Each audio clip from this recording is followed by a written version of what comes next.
After this movie, I kind of want to see what happens in Kong vs. Godzilla. Honestly, this movie made me pumped for that movie.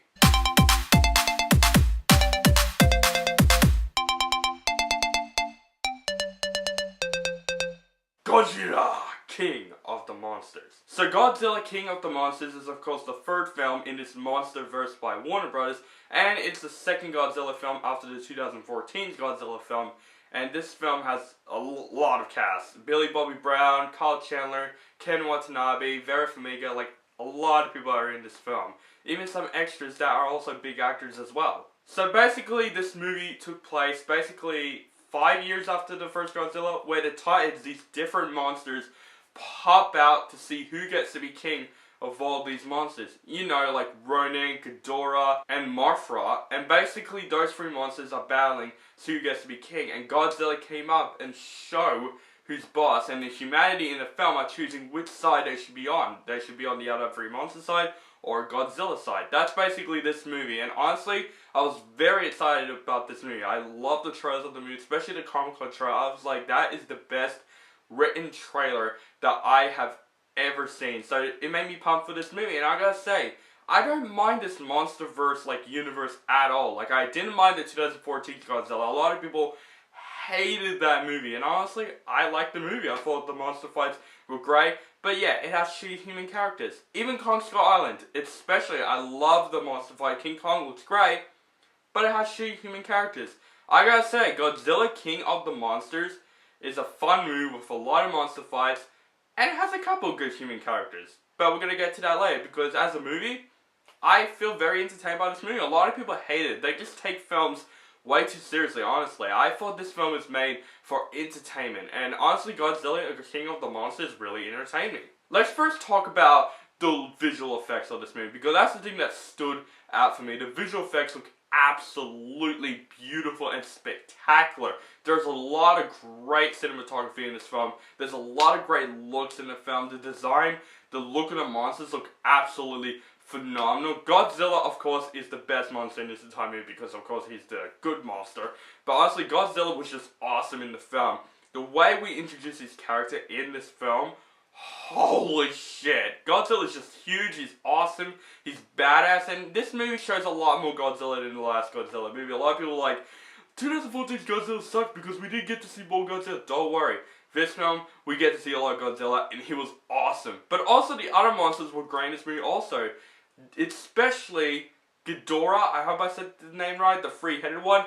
He is awesome. Every single scene with this character, his appearance was just right on the spotlight.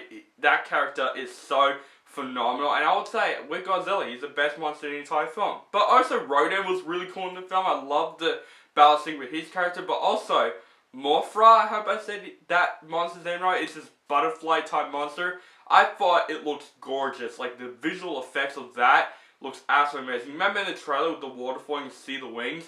Honestly, that scene was beautiful on the big screen. The visual effects for the most part in this movie were great, and the monsters were really well developed. They were really freaking good. And of course, the monster fight scenes are completely badass. There's so many fun monster fight scenes, and we get more of that in this film than the last Godzilla film.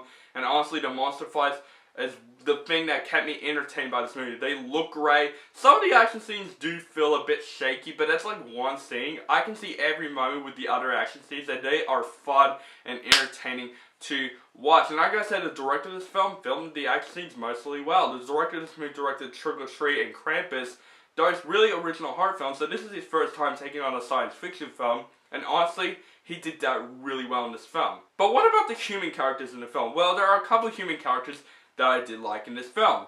Like Millie Bobby Brown in the film. I really loved her, you know, in Stranger Things she plays 11.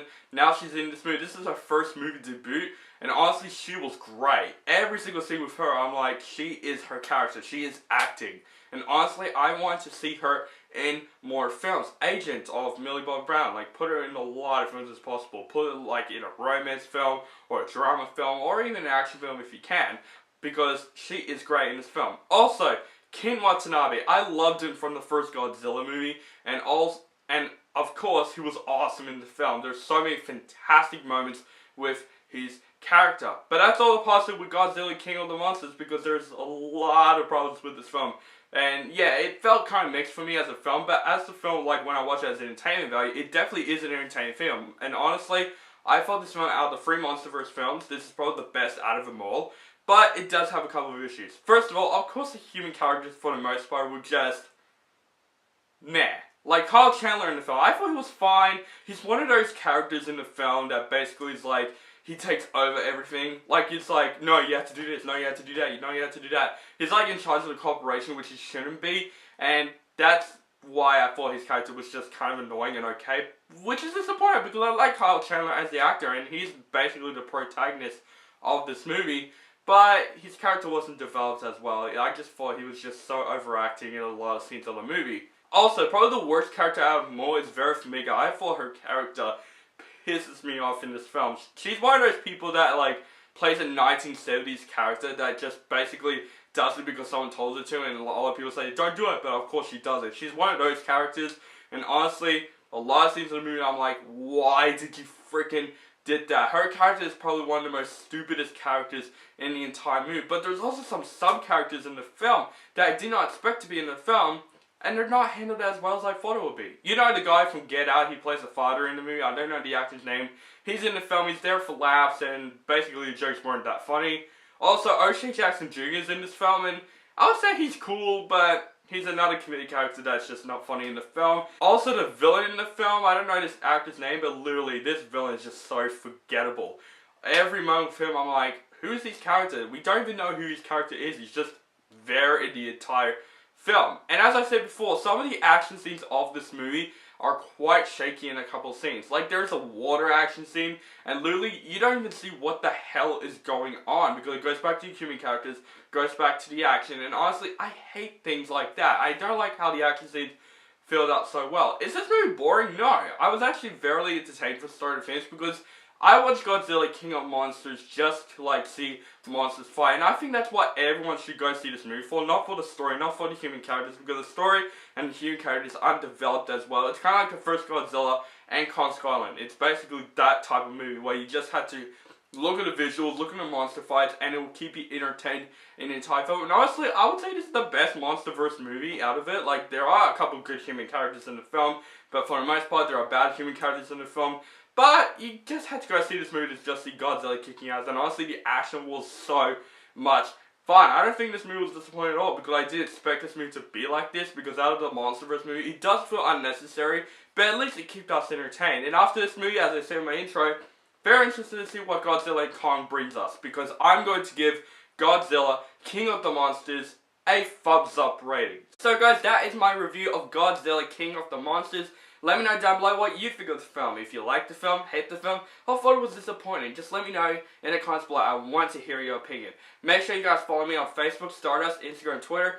Keep contacting with me, and make sure you guys subscribe to my channel, notified for my latest reviews, and have a nice day. Godzilla!